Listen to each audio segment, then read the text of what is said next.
Good morning viewers. 8th and year of medical training में आपका हार्दिक स्वागत है। आज हम हाइपोथर्मिया के बारे में बात करेंगे कि हाइपोथर्मिया क्या होता है। हाइपोथर्मिया एक मेडिकल कंडीशन है जिसमें कि बॉडी का टेम्परेचर नॉर्मल से कम हो जाता है या फिर ये तब होता है जब बॉडी को पर्याप्त मात्रा में गर्मी नहीं मिलती है और शरीर को गर्मी की बनाए रखने की क्षमता कम हो जाती है। हमारी बॉडी का जो नॉर्मल टेम्परेचर होता है वो 98.6 फॉरेनहीट या फिर 37 डिग्री सेल्सियस होता है, जिसमें कि बॉडी का टेम्परेचर अगर हम सेल्सियस में बात करें तो 35 डिग्री सेल्सियस फॉरेनहीट और 95 डिग्री फॉरेनहीट से कम हो जाता है, तब हम इसको हाइपोथर्मिया कहेंगे। अब हम बताएंगे कि हाइपोथर्मिया के क्या क्या कॉजेज हो सकते हैं। सबसे पहले अगर ठंड के मौसम में बहुत ज्यादा एक्सपोजर हो जाता है तब ये कंडीशन आ सकती है।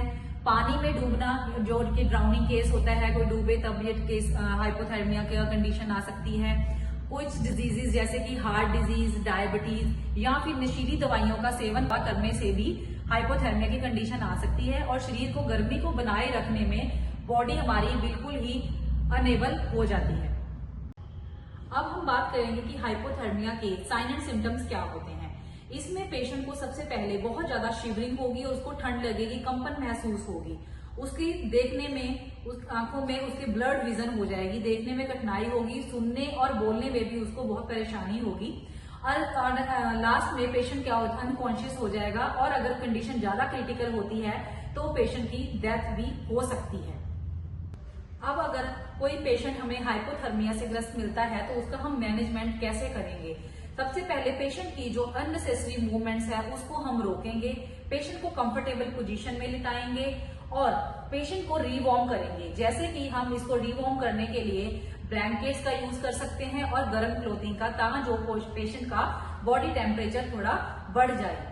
और अगर हमारे पास ऑक्सीजन की सुविधा है तो इसे ध्यान रखना है कि ह्यूमिडिफाइड वाटर में पानी गुनगुना करके ही डालें ताकि पेशेंट कंफर्टेबल महसूस करे। और अगर आईवी लाइन हम स्टेबल कर रहे हैं तो रिंगर लैक्टेट जो है उसको हम बॉटल को नॉर्मल टेम्परेचर उसका मेंटेन कर लेंगे और उसको गर्म कर लेंगे ताकि जो पेशेंट कंफर्टेबल महसूस करे और जल्द से जल्द उसका बॉडी टेम्परेचर रेज हो जाए।